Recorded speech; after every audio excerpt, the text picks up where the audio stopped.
Chhota Udepur new સર્વોદય cooperative credit society દ્વારા નિઃશુલ્ક સારવાર કેમ્પનું આયોજન કરવામાં આવ્યું હતું, જેમાં મોટી સંખ્યામાં લોકોએ લાભ લીધો હતો.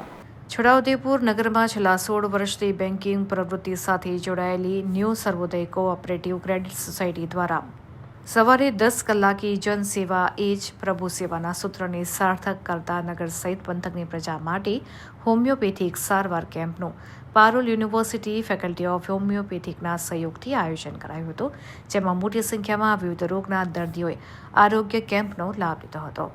જેમાં પારુલ યુનિવર્સિટીના જવાહર નહેરુ હોમિયોપેથિક મેડિકલ કોલેજના ડૉક્ટર સંજય ગુપ્તા, ડૉક્ટર પાસવા, ડૉક્ટર હરીશ શાહ, નિમિત શાહ, ડૉક્ટર ગરિમાઈ, ડૉક્ટર પૃથ્વીરાજ, માનસી, આકાંક્ષા, રિયાબેન પટેલ, ફિઝિયોથેરાપી ડૉક્ટર પાર્થ દ્વારા દર્દીઓની સારવાર કરવામાં આવી હતી, જેમાં નિદાન બાદ દર્દીઓને દવા પણ નિઃશુલ્ક આપવામાં આવી હતી. આ સાથે વધુ સારવારની જરૂર હોય તેવા દર્દીઓને પારુલ યુનિવર્સિટી સંચાલિત Jawahar Nehru homeopathic medical college હોસ્પિટલમાં સારવાર આપવા માટે હોસ્પિટલની બસ સુવિધા દ્વારા હોસ્પિટલ ખાતે નિઃશુલ્ક લઈ જવામાં આવશે અને વધુ સારવાર કરવામાં પણ આવશે, તેમ સૂત્રોએ જણાવ્યું હતું.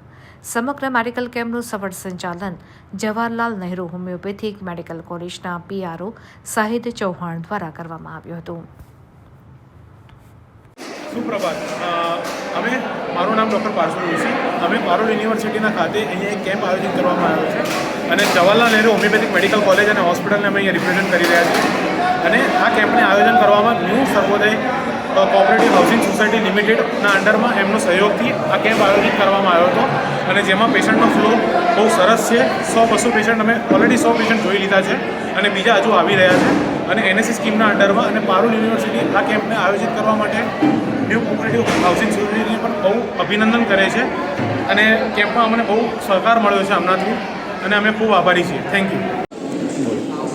આજરોજ ન્યૂ સર્વોદય સોસાયટી તરફથી પારુલ સેવાશ્રમ તરફથી હોમિયોપેથી કેમ્પ રાખ્યો છે. એમાં ગામના વિવિધ પ્રકારના બધા જાતિના લોકો કેમ્પમાં સારવાર માટે આવ્યા છે. તમે જુઓ તો નહીં તો બી 200-250 માણસો આનો લાભ લીધો છે અને આવતા વર્ષોમાં બી આવી રીતે અમે પબ્લિક માટે સારું કામ કરીએ એવી અમારી ધારણા છે.